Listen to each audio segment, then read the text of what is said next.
గమ్యమేలేని ఓ బాటసారిని, నీతో ఉన్నాను భయము లేదన్నావు.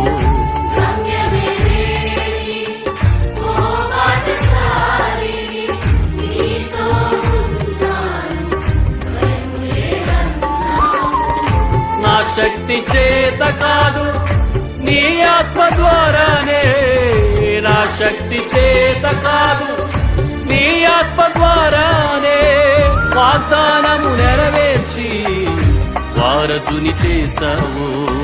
వాగ్దానము నెరవేర్చి వారసుని చేశావు.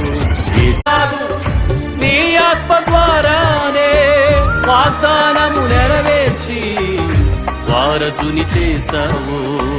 వాగ్దానము నెరవేర్చి వారసుని చేశావు.